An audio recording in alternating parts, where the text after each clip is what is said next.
4 صدر میں وابدہ نجکاری کے خلاف اور ملازمین کے حقوق کے لیے پاکستان وابدہ ہائیڈرو الیکٹرک یونین کے صوبائی چیئرمین اقبال خان کی زیر قیادت ورکرز کنونشن کا انعقاد کیا گیا۔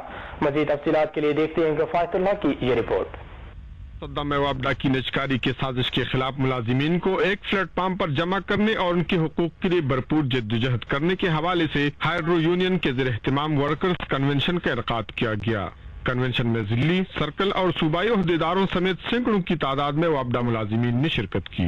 ورکرز کنونشن سے خطاب کرتے ہوئے پاکستان وابدہ ہائیڈرو الیکٹرک یونین کی صوبائی چیئرمین اقبال خان نے کہا کہ ہائیڈرو یونین نے وابدہ ملازمین کے لیے سیاسی پارٹیوں سے بڑھ کر خدمات سر انجام دی ہیں، جبکہ ملازمین کے حقوق کے لیے تاریخی قربانیاں دی ہیں۔ انہوں نے کہا کہ ہائیڈرو یونین کی مسلسل کوششوں کے نتیجے میں وابدہ امپلائیز سنس کا کوٹا 20% سے بڑھ کر 33% ہو گیا ہے۔ انہوں نے کہا کہ چند سیاسی عناصر وابدہ کی نجکاری کو ممکن بنانے کے لیے پیغام یونین کی پشت پناہی کر رہے ہیں، مگر حکومت یاد رکھے کہ ہائیڈرو یونین کے ہوتے ہوئے وابدہ کی نجکاری کسی صورت ممکن نہیں۔